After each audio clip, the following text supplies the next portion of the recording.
ગુજરાત પોલીસનો નવો પ્રોજેક્ટ છે જીપી દ્રષ્ટિ। તમે 100 નંબર પર કોલ કરશો તો પોલીસની પહેલાં ડ્રોન આવી જશે। Police control room drone base સ્ટેશનને પણ સૂચના આપવામાં આવશે। પીસીઆર વેનની સાથે ડ્રોન પણ ઘટના સ્થળે તાત્કાલિક રવાના થશે।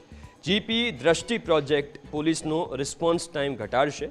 પાયલોટ પ્રોજેક્ટની સફળતા બાદ ડ્રોનની ખરીદી શરૂ કરાઈ છે। પ્રથમ તબક્કામાં અમદાવાદ, સુરત, વડોદરા અને રાજકોટ શહેરોના 33 પોલીસ સ્ટેશન્સ જ્યાં ગુનાખોરીનું પ્રમાણ થોડું વધુ છે ત્યાં આ વ્યવસ્થા ગોઠવાશે। આ પ્રોજેક્ટના અમલીકરણ માટે કરાઈ ખાતે 6 દિવસીય તાલીમનું આયોજન કરાયું છે। આ પ્રોજેક્ટ ગુજરાત પોલીસનો રિસ્પોન્સ ટાઈમ ઘટાડીને રાજ્યની સુરક્ષા વ્યવસ્થાને વધુ મજબૂત બનાવવાનો પ્રયાસ આ પ્રોજેક્ટ થકી કરવામાં આવશે।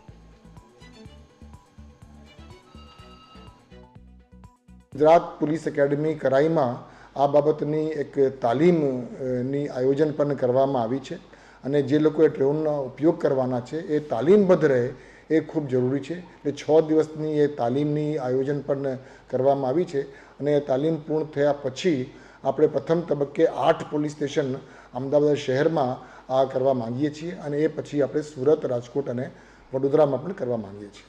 અમે લોકો માનીએ છીએ કે આ જે જીપી દ્રષ્ટિ જે આપણી સ્કીમ છે એનાથી પોલીસની કોઈપણ જગ્યાને પહોંચવા માટે અને પહોંચ્યા પછી જે કામગીરી કરવાની હોય છે એ કામગીરી કરવા માટે આ વ્યવસ્થા ખૂબ એને અનુકૂળ પડશે અને ખૂબ મદદરૂપ પણ બનશે।